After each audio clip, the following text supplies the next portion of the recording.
This is one of the deepest, most frustrating questions people have wrestled with for thousands of years. It touches on what theologians and philosophers call the problem of evil.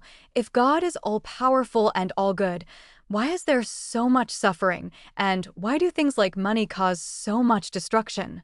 To break this down, it helps to look at a few key concepts. What that famous quote actually means, the concept of free will, and the purpose of money itself. 1. Misquoting the root of evil. First, there is a very common misunderstanding about what the scripture actually says. The verse you are referring to, 1 Timothy 6 verse 10, doesn't say money is the root of all evil. For the love of money is a root of all kinds of evil. The distinction is subtle but massive. Money itself is neutral. It is just paper, metal, or numbers on a screen.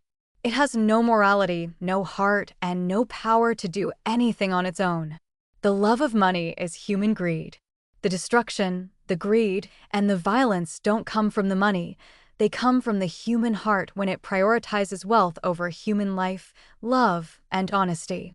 2. The gift and burden of free will. If God controls everything, why not just step in and stop people from killing each other over money? The most common theological answer to this is free will. If God forced everyone to be good or stepped in to block every bad choice, human beings would essentially be robots. True love, kindness, and faith cannot exist without choice. For humans to have the capacity to choose good, they must also have the freedom to choose greed, selfishness, and cruelty. In this view, God allows the system of free will to exist, meaning He allows humans to face the consequences of their own choices and the choices of others. Money happens to be the ultimate testing ground for human character. 3. Why does money exist in the first place? If God created the world, why let a system like money happen? At its core, money was invented by humans as a tool to solve a practical problem: trade.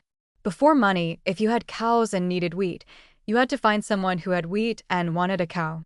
That is called a barter system, and it's incredibly difficult to manage. Money was created as a standard measure of value to allow societies to cooperate, trade, build, and survive efficiently. So to sum this all up in a nutshell, money is total bullshit.